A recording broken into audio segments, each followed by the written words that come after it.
excellence. And as I said to somebody earlier, she has made me cry more than once. So Hasha, come and do your stuff, please.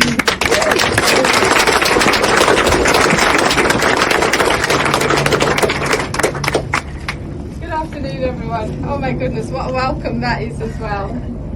So, when they tasked me with this, they said, just speak for a few minutes about your year, the highlights.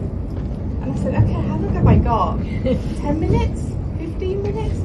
And they said, no, 3 minutes. So I just thought, oh my God, how do I sum up what's happened in our crazy year in 3 minutes? So, to be honest with you, I took it right back. And I'm a reflector, so when I reflected back on it, I started with the word why. I thought, why? Why am I doing this? Why have I been doing this over the past year? And to be honest with you, it came back to one sentence. And this is for absolutely every single hub out there. I'm speaking for them. I'm also speaking on behalf of all the organisations here and the Wonderful Good Things Foundation. The reason why we are doing this, and as Liz has said, it's about the learners, it's about the communities, it's been about the volunteers we support, it's been about the families, and more importantly, it's been about the children. If we can change a family's outcome, we change that child's future. So our why is really the reason getting out of bed in the morning. And that stayed the same. There's been no change. It's quite boring, I'm afraid, because as Martha said, I can't believe we're still having this conversation. So even in our communities, we're still thinking about how do we get those digitally excluded to become more digitally included? How do we get them to see the benefits? How do we get them to see the joy of being online? The benefits of it to their health, their wealth, their employability, their futures, their inspiration, and their aspiration now as well with AI. And I thought to myself, how do I say all of this succinctly? And I'm now going to introduce you, please no tears, to a lovely lady called Dustin.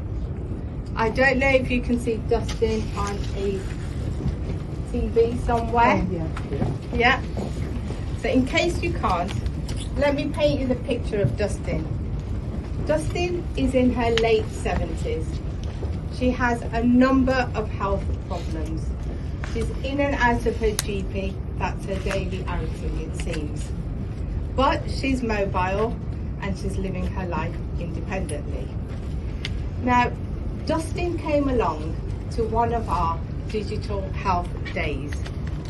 Our digital health days, it was held at Dustin's local GP surgery. That's the only reason she was able to come.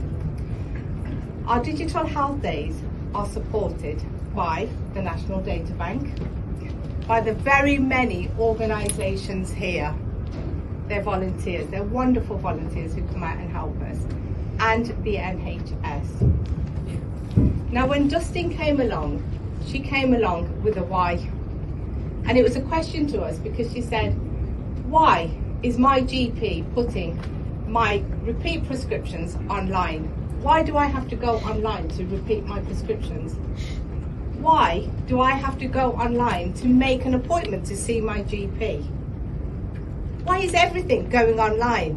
So already I was thinking, okay, I know how to deal with this. We've had this before. A few minutes later, Dustin was saying, why can't you put the NHS app on my phone?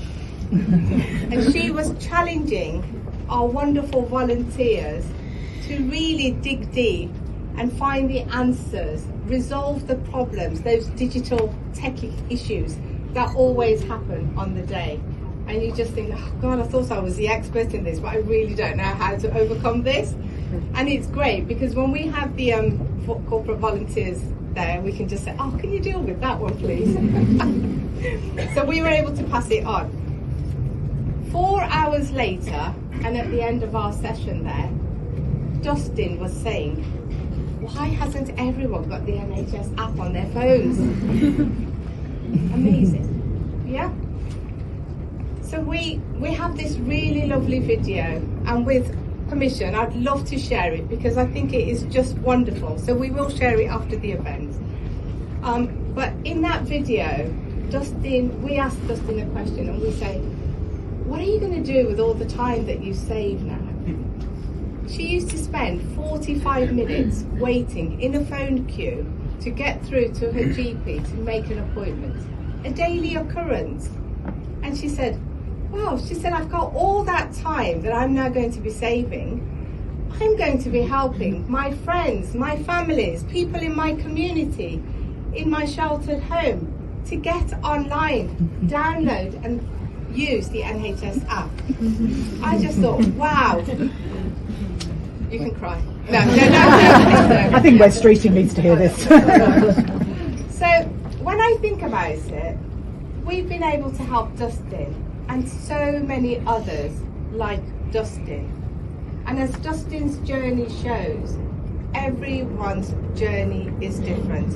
And certainly one size does not fit all, which is the great thing about the work that we're doing here at Good Things Foundation. So yes, it is for people like Dustin why we do what we do. And I think really our why is just that.